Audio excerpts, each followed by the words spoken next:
Moi, mä olen Suutarin Topi ja mä oon laulanut Pikantessa varmaan tuonne 15 vuotta. Enkä ole katunut hetkeäkään liittymistä. Sitä olen katunut, että en ole aikaisemmin lähtenyt, kun minua houkuteltiin matkaan mukaan. Niin, olen Pamela. Laulan altoääniä, on ollut 5 vuotta mukana Pikanteessa ja ihaninta tässä kuorossa on yhteisöllisyyttä. Meillä on aivan mahtava porukka.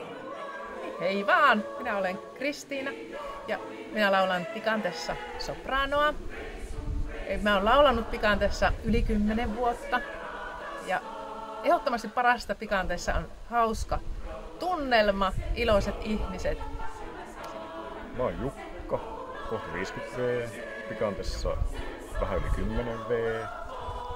Laulan tenoria ja tenori on tietysti sekakuoron paras ääni. Meillä on tilaa siellä.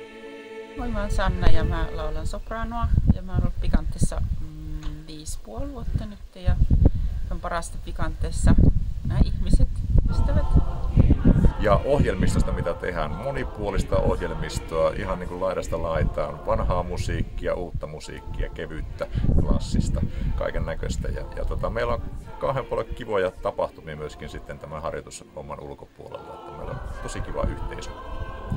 Jos haluat tulla Pikanteen, tule rohkein mieleen. Meillä on hyvä meininki.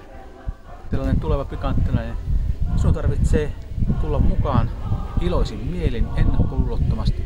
Laulutaitokin olisi kiva olla mukana, mutta meidän kanssa sä opit siihen laulamaan ja esiintymään ja tekemään musiikkia. Tervetuloa!